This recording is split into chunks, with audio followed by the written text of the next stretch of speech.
so you return. Have you gained a better understanding of the crisis now faced by the First? Better is not the word I would use. Some lands may have been spared the flood, but the survivors live only to suffer.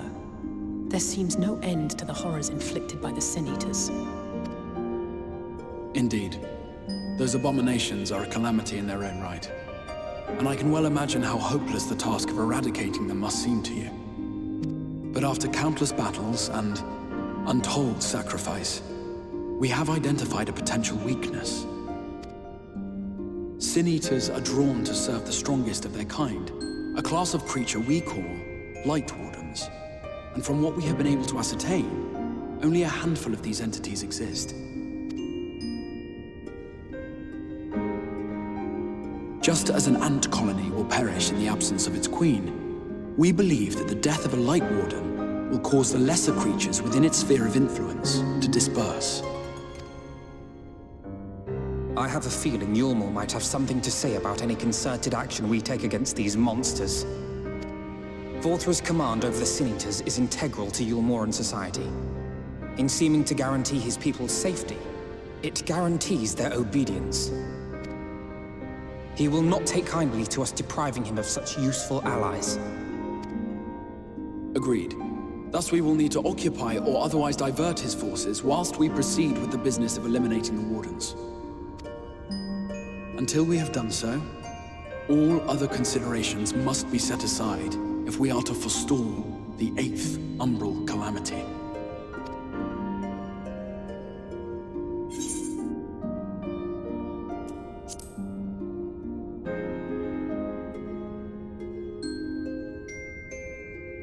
Your uncertainty is understandable given the circumstances. Perhaps a more detailed explanation is in order. To begin at the beginning, then.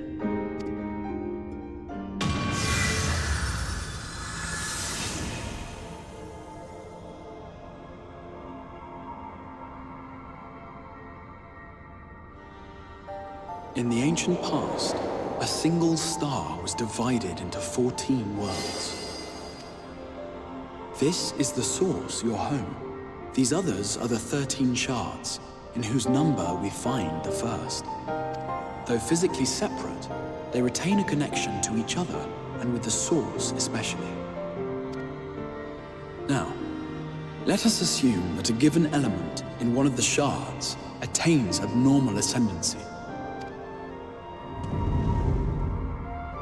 Just as water will flow from the highest point to the lowest, the excess energy will begin trickling into the source.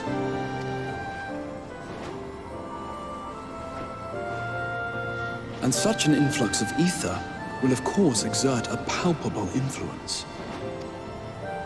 If the element in question were fire, then drought and wildfires might ensue. If it were ice, one might expect the weather to turn bitterly cold. As ether continues to pour in, such phenomena will become more and more extreme, until eventually, a single, untimely event triggers a disaster which cracks the barrier dividing the two worlds.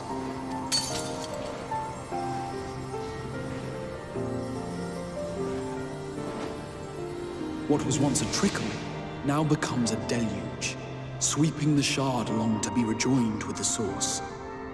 At the same time, the element which held sway in the shard is unleashed in full, its energies amplifying the original disaster to truly catastrophic proportions. An earthquake thus magnified might strike with enough force to shatter continents. A tidal wave might swell to a size capable of drowning entire nations. These devastating events are what we refer to as umbral calamities. 7 times has a calamity befallen the source. 7 times has a shard been absorbed.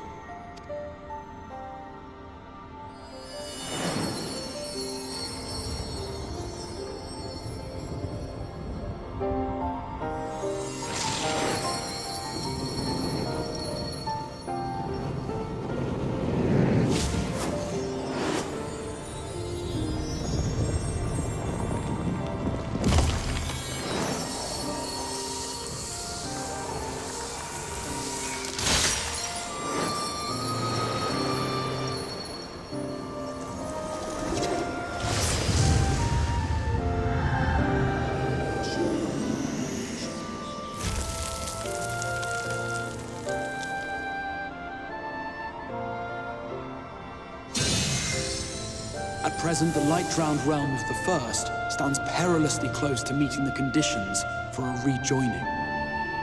It is the Sin Eaters who are to blame for the Light's continued dominance. In addition to attracting their lesser kin, the Light Wardens I mentioned earlier radiate ether, saturating every corner of their territory with light. Even here in the flood-spared region of Norvrant, their influence is strong enough to banish night from the sky. Thus, if we are to restore balance to the First and head off a potential calamity, it is imperative that we put each and every Light Warden to the sword. We've been doing our best to take the fight to the enemy ever since we first heard the Exarch's explanation. Though we have yet to claim any meaningful victories if truth be told. Apart from being confoundingly elusive, the Light Wardens possess a troublesome quality which compelled us to delay our plans until such time as you arrived.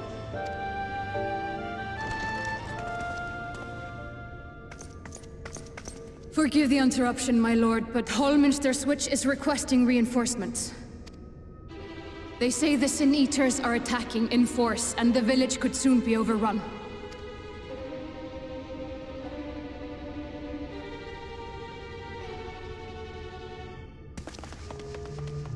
Alert the guard. We should be prepared in case the fighting reaches the Crystarium. You have command of our forces in the field, Captain, but hold off on entering the town until I arrive. That goes for Alphino and Alize as well. My lord.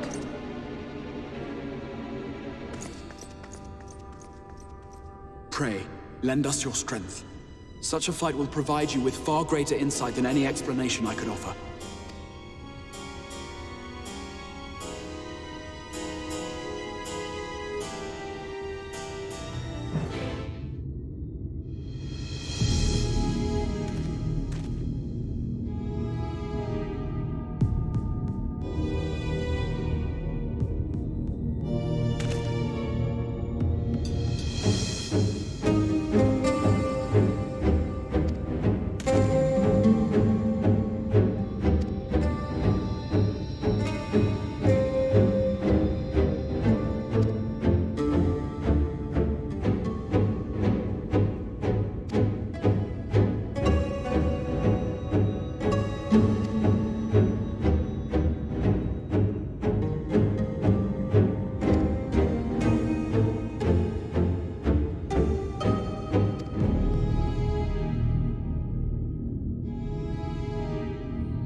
It's releasing its ether! Fall back! We cannot let it touch us! Quickly, my lord, we must withdraw! That will not be necessary, Captain. Though I appreciate your concern. The eternal light of these creatures has confounded us for nigh on 100 years. For each we have put down, another has risen up in its place, born of the self-same ether relinquished by its predecessor. But now we have a way to contain that corruption.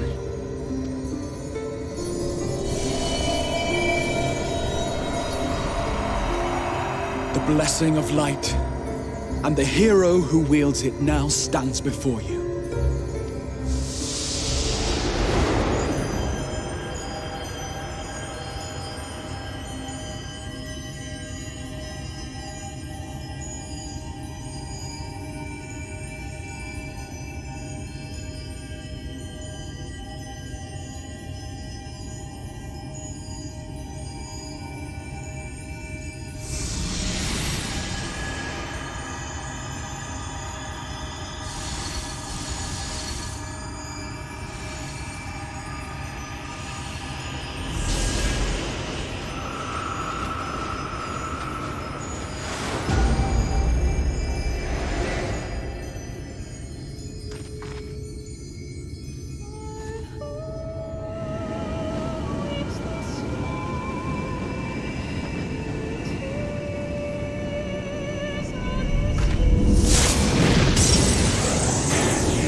Behold, the monster's power is broken, and the world, twisted by its touch, returns to its rightful form.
Scar. It can't be. What's happening? It's so beautiful.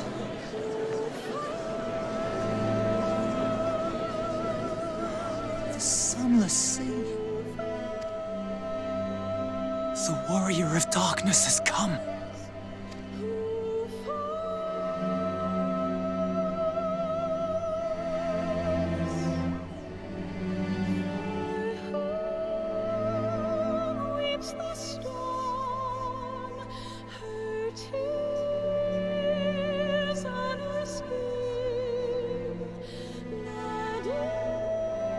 Is that what I think it is?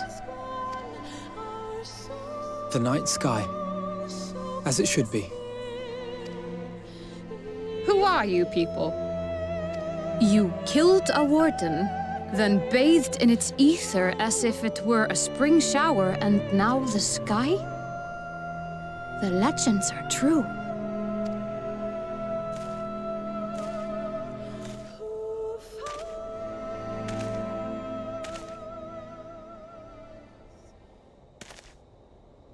My lord? How many years have I waited for this moment? For the one possessed of her blessing. For you. You have vanquished the Light Warden of Lakeland, and for the first time in a century, darkness has returned to the mantle of night. Without the ever-present light to sustain them, the Sin Eaters will have no choice but to retreat. Yet our victory is far from complete. Though darkness has fallen here, the other wardens yet bask beneath burning skies, feasting upon what little life remains. Even should it cost me all I have, I would see each and every one of them slain, that this world might be spared from oblivion. Not only for the first, but for the source as well. Save one, and we save the other. But, be that as it may, I concede it was wrong of me to summon you to this fight against your will. I swear, on my life, I will one day atone for that deed. But for the present, I beg you, stay and see this fight to its conclusion. Cast down the wardens and restore darkness to the first.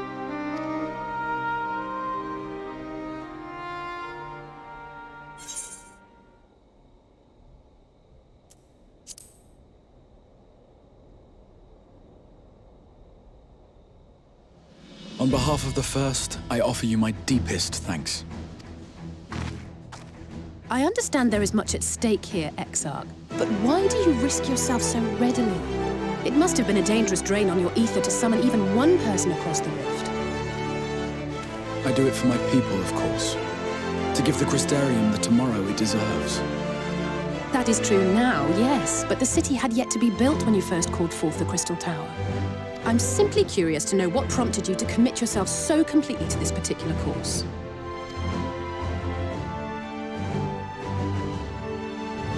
There are things which we can ill afford to lose. And I sensed from the first that I had a part to play in preserving them.